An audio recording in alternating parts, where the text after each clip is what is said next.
Now we're going to explore the fundamentals of classes and objects in Python. Classes are the building blocks of object-oriented programming, allowing us to define our own custom data types and their associated behaviors. Before we dive into the coding, let's understand the concept of classes and objects.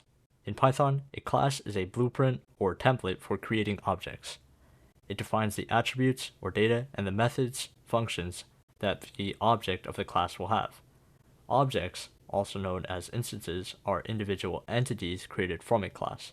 They have their own unique set of attributes and can perform actions defined by the class methods.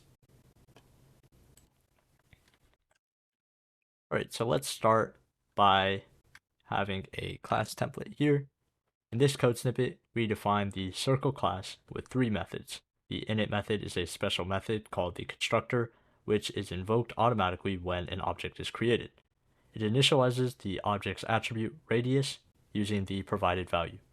We also define two additional methods, getArea and getCircumference, which calculate and return the area and circumference of the circle. Once we have a class, we can create objects or instances of the class and access their attributes.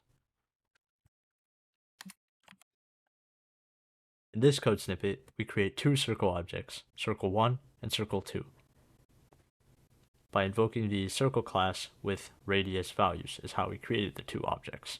We can access the object attributes using the dot notation. Here, we print the radii of both circles. We also invoke the methods of the objects getArea and getCircumference to calculate and store the area and circumference values, which we then print.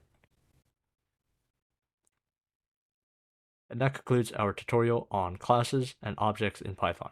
We covered the basics of creating classes, defining attributes and methods, creating objects, accessing objects, attributes, and methods. And now, with this knowledge, you can start creating your own custom classes and objects in Python, organizing your code in a more structured and reusable manner.